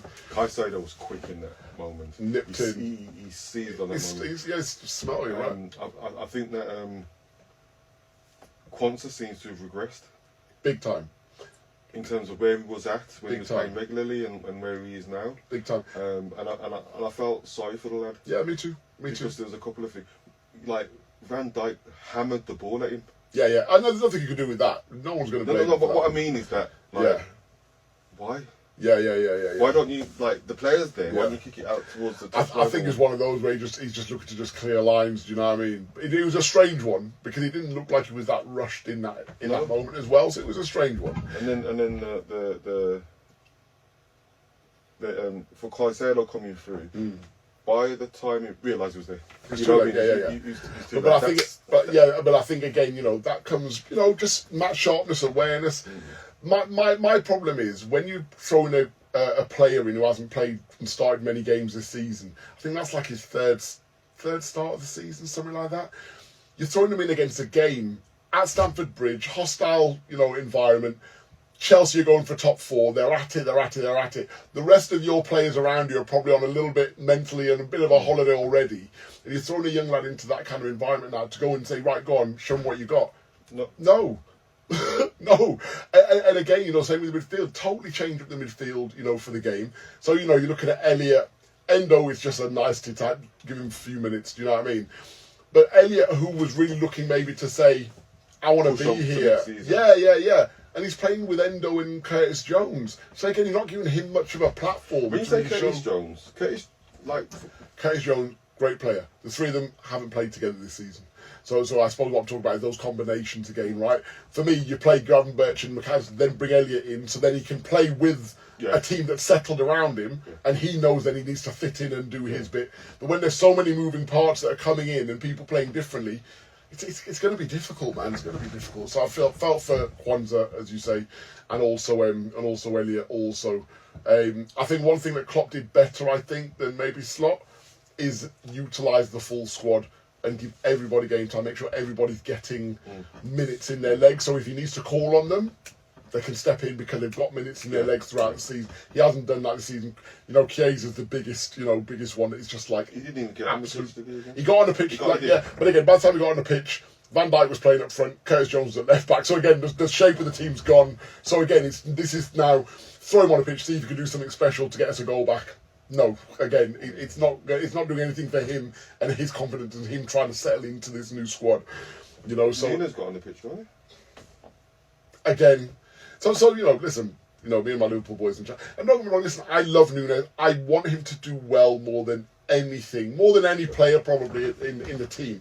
I want him just to hit that run of form that we know that he's got the ability to do. He's got the ability. The ability isn't the problem. It's up here. He had a great-headed effort, plumb centre in the goal. No one jumping with him, and he pretty much puts it back where it came from. I think he probably needs a new environment. That's what it is. And I think he'll go somewhere else and he'll absolutely smash it. Exactly. Which is going to be really, really hard to hear. The big news, however... Oh, by the way, yes, obviously... Cole Palmer did score the penalty that Kwanzaa gave away to make it 3-1. After the game, just very quickly as well, because obviously Palmer's been going through a bit of a rough ride in terms of his form lately, and he just kind of hit back at some of the trolls and some of the idiots online, just saying, you know, that they're idiots online. I don't let it, you know, I'm a strong character, I don't let it get me down, but I'm glad I was able to kind of shut them up with that kind of performance kind of thing. And he was majestic. He was back to his usual self. But my thing with Cole Palmer is he was a reserve team player at Man City. He got him bits and pieces. He wanted more game time. He's gone to Chelsea. They've given him that game. He's shown what he can do. Young players have kind of lulls and they have options.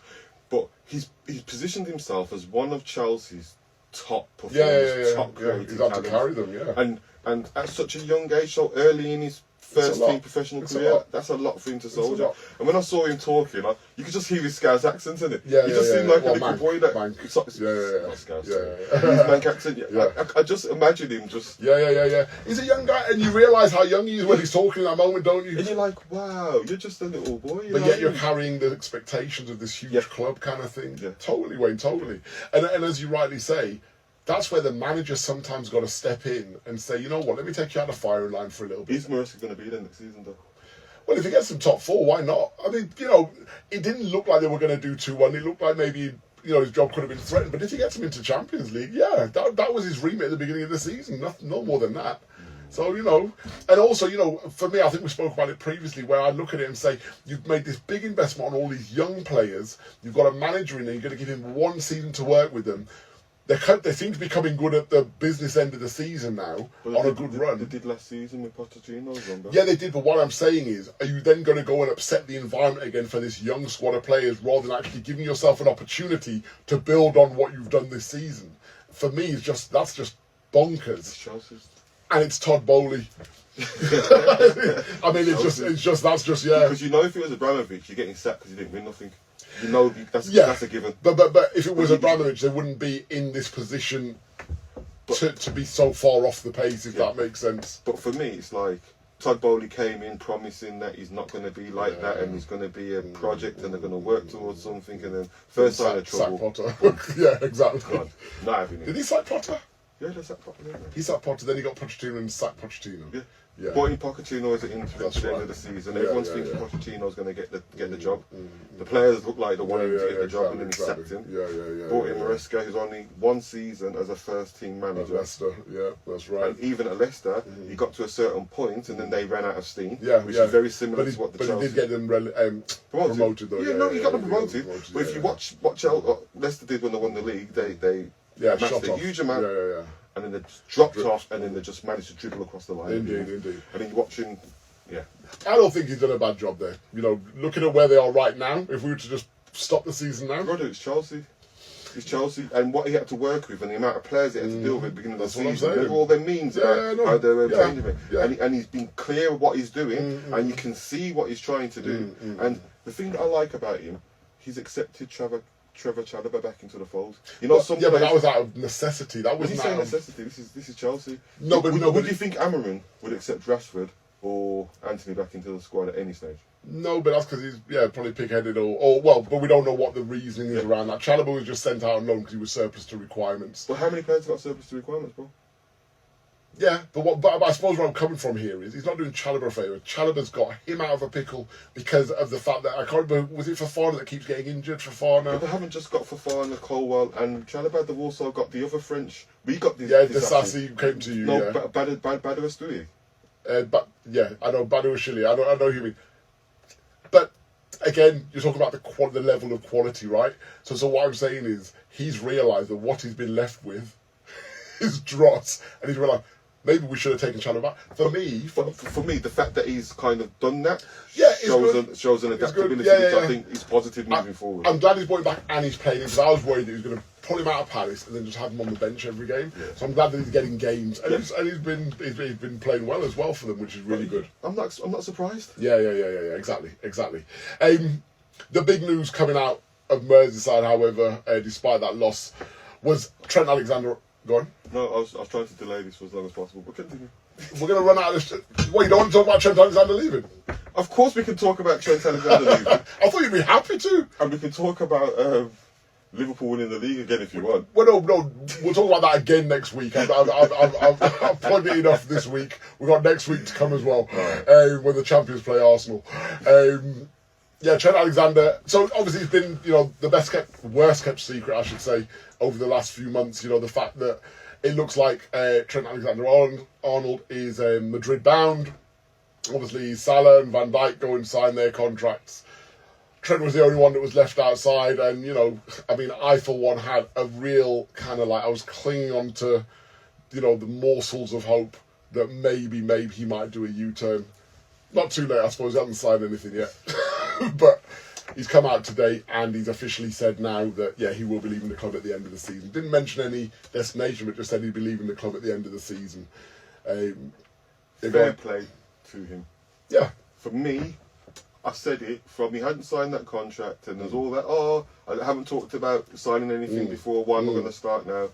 Somebody's dripped it. Somebody's leaked something. It's usually Madrid. Yeah, that's how it works. It's usually Madrid, yeah. And Madrid don't get their player. No. And for me, who is the bigger club? Who is a bigger club than Real Madrid in world football? Yeah, you're right. And when we talk about bigger club in terms of size, but also in terms of prestige. And you look at Trent Alexander-Arnold. He's won everything there is to win at his boyhood club. He's done. Someone tried to liken it to. Can't remember who it was. Someone likened it to another player. And I said, yeah, but when he went, he was at the end of his career. I think it was to Steven. Was it to Steven Gerrard? I can't remember. It was somebody, and they said, and they stayed. And I said, well, to be fair, look at. It might have been Van Dijk actually. They were talking about Van Dijk and Salah signing contracts now. And I'm like, yeah, that's great. They've won everything with this club, and yes, they could have gone to Saudi. They could have gone to, They can still go to Saudi. They can still go to Saudi, exactly, or the States or wherever. But in terms of profile of league, staying at Liverpool is probably best in terms of the high-profile nature of playing Champions League football again, playing in the best league of the world, and so on and so forth. You got Trent Alexander-Arnold. The world is his oyster. He's in his prime. He's already won everything there is to win at his boyhood club. He's won the Premier League twice, at his age already. So, I understand the pull. And he did say, it's about having a new challenge.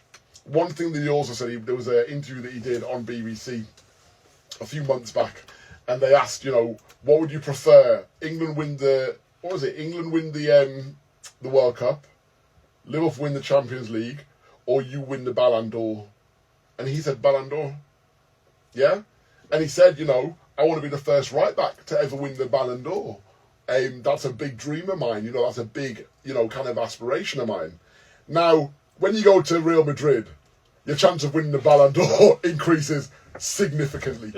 So what I'm saying is, and what I tried to talk to people about today again, speak to my Liverpool boys, and for me, one thing I want to make very clear, I understand why people are vexed about it. I almost said something else. I understand, because when you have an emotional attachment to something, whether it be a football player, whether it be an ex-partner, whether it be a device, if you have an emotional attachment to that thing, then your reaction to being severed from that thing could be perceived by others as being irrational because they don't have the same emotional attachment. Yeah? But you can't tell somebody not to feel a certain way about something they are emotionally attached to because you're not living that experience that they're living, right? So I totally get it. And whilst I'm emotionally attached to Trent, I try and step outside and pull myself away from my fan persona, and I try and look at it as, if I'm a footballer, of course I'd want to play for Liverpool. Of course I'd love to play for Liverpool and win all the trophies of Liverpool.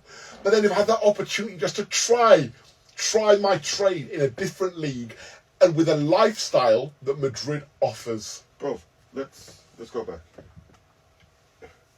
I can't say every, but majority of young boys in this country want to play professional football. Yeah. If you had the opportunity to play for your boyhood team, you supported them as a boy, you've gone through their academy, and you've won everything there is to win with that team, and then you get an opportunity to go to Real Madrid. Real Madrid don't come knocking for any player. Exactly.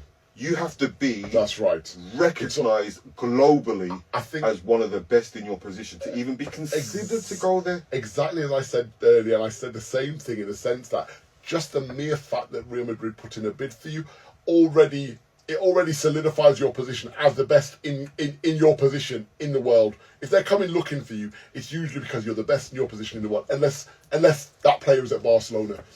My only reservation. Real Madrid have a right back called Dani Carvajal. Yeah. He's out injured at the moment. He ruptured his Achilles, but he's due to come back. That's right. The same way that Trent Alexander-Arnold is the darling of Liverpool, grew up in their academy. Carvajal is the guy in Madrid, exactly, and he's the captain. Yeah. So, Trent going to Madrid, I'm not saying that he's not going to play. He's going to play. But I do think he's not a shoe-in. He's not a shoe-in as a starter right now. But no one's a shoe-in at Madrid, and nobody should be a shoe-in at Madrid. You've got a few.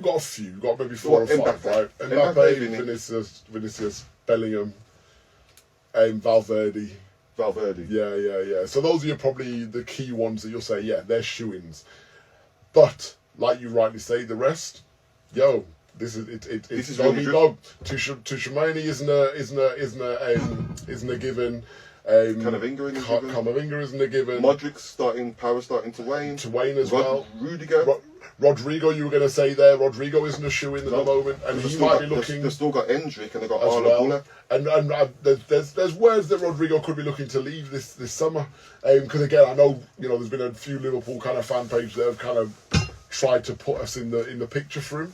But I think, as you rightly say, listen, Carvajal's 33 years of age. He's not going to go on forever. There's a big case to say that even if he's fighting fit at the beginning of the season, we now have to manage your minutes, Danny. Yeah. As a 33-year-old. And who better to manage your minutes than by bringing Trent in? Exactly. Bringing in, correct, one of the best exponents of a ball.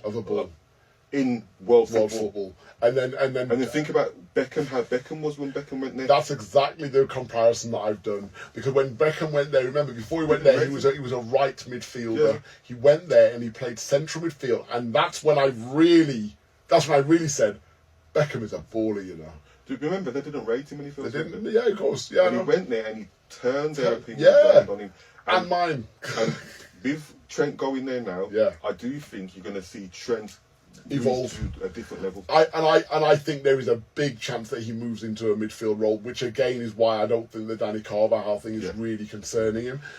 And my only other thing apart from Carvajal is Ancelotti. Yeah, well, he's leaving, isn't he? Is it confirmed? Pretty much. I'm sure they've said that he's a shoe-in for the Brazil manager's job. They said that. They said that last year as well. Right. My thing is, it looks like Barca are going to win the league. Yeah. And Madrid are winning the Champions League. Madrid got knocked out of the Champions League, and we know how Madrid fans are about the Champions League. Yeah. So if he doesn't win the league and he's not in the Champions League, I don't see how they're going to continue. I'm sure that I've pretty much heard that it's pretty much done, that he's gone at the end of the season, because that's when they started talking about Klopp probably coming in, and Klopp's well, yeah, his agents had to come out and said no, there's nothing in that kind of news. But yeah, I mean, me personally, I wish Trent all the best. Going, I am really, really, really gutted. When I saw it come out this morning, it just brought me back to the video of Jurgen Klopp saying that he was leaving, and it's just like, oh gosh. I think one of the things that probably hurts more is the fact that it's not that Liverpool are mid-table and he's going somewhere where he can go and win trophies. We're in a moment where we're winning trophies as well, do you know what I mean? But then the real key thing is the fact that there's no fee coming in also. So, there's a number of reasons as to why Liverpool fans are hurting, and I totally get it. I feel that pain, but I don't think it's on Trent to necessarily be making sure the club get a fee. That's down to the club. They should have either sold him a couple of years ago or extended him, and they haven't done that. How do you let him get down once his contract? That's the point. Exactly. Like, when you get into your last 2-3 years, you're extending at that point. You're not waiting. Or we'll sell you. Or we sell you. It's as simple as that, right? And you get a fee. And the thing is, though, Madrid would have paid you for him. Of course, without a doubt. Apparently, it looks like Madrid and Liverpool are looking to try and work out an arrangement where they buy him a month before his contract runs out. So his contract runs out, I believe, on the 1st of July. Yeah. They want to try and get him in early June so that he's eligible for the World Club Championship. Indeed. That makes sense. Which means there'll be a nominal fee. I mean, we're talking £1 million tops, maybe. That they pay him for that. Pay them for that to buy at the end of that contract, but also the wages that I suppose Liverpool will be saving as well. Excuse me, as well. I mean, it's probably going to total less than 2 million, but it's just wow. I know, which is very, very, very upsetting. But hey, it's football. I think I've kind of desensitized myself to, because I've been hurt to see a lot of players leave. Luis Suarez, Torres, Stevie G when he eventually retired. When Michael Owen left, I mean, Steve McManaman. A lot of big players have left the club. Ian Rush. Bigger and better players than Liverpool. Yeah, but at least he came back. But when he left the first time, that was painful. I mean, and then you brought in John Aldridge, and I always thought, but he looks exactly like Ian Rush. I thought, oh, we bought another Ian Rush. Okay, that makes sense. Yeah, let's do it. He banged goals. And he banged goals. Yeah. So yeah, listen. I think you mentioned it earlier on when we were off air. Nobody's bigger than the club. No. Liverpool will always go on, as every club will when they lose a player. I think if you were to ask me at the beginning of the season, who would you be happy to lose or be less hurt to lose out of Van Dijk, Salah and Trent, it would have been Trent. Because I just feel we can replace a right back more than we can replace a Salah or a Van Dijk. You've got Conor Bradley who's doing bits. He's not a Trent. No, he's not a Trent in terms of the creative side of things. But I think potentially a better defender though. Yeah, I think he's great. So what we probably need to do is replace that creativity somewhere else in the pitch that Trent delivers. Yeah. Because when you look at his assists, they are phenomenal. So we need to try and find that creativity now somewhere else. Whether we find it in the transfer window, bring in a more creative midfielder who can create those opportunities. But ultimately, I think Slot might just want a more standard right back who can just defend and who is a serious defender.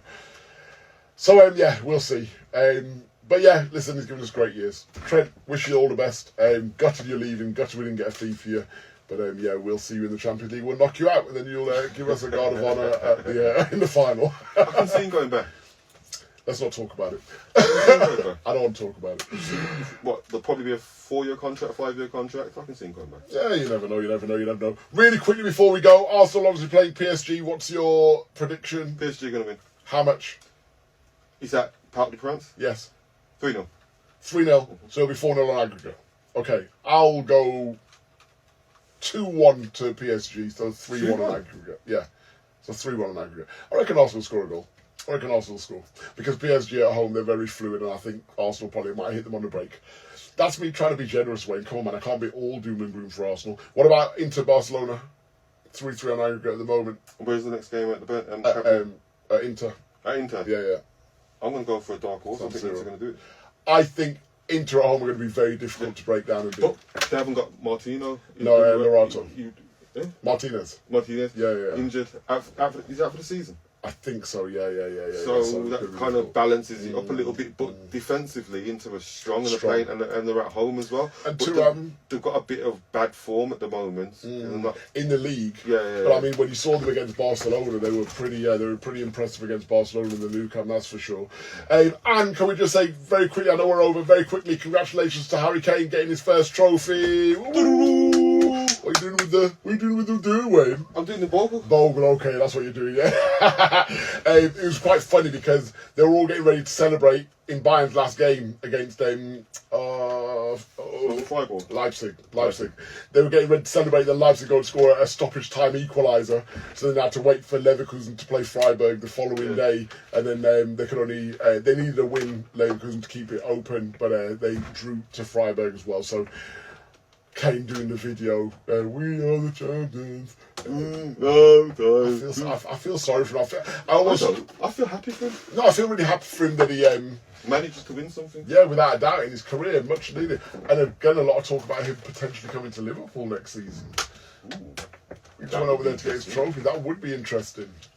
I'd love to see how much Bayern charge you to take him. Well, that, and also I'd like to see how many fights him and Salah get into trying to get to the ball on the line first, so they can tap the ball. Anyway, guys, we're over time. We're going to leave you to it. Really appreciate you joining us. Hope you enjoyed the show like we did, and we'll see you next week. Take care, guys. Hotep, my people. Hotep.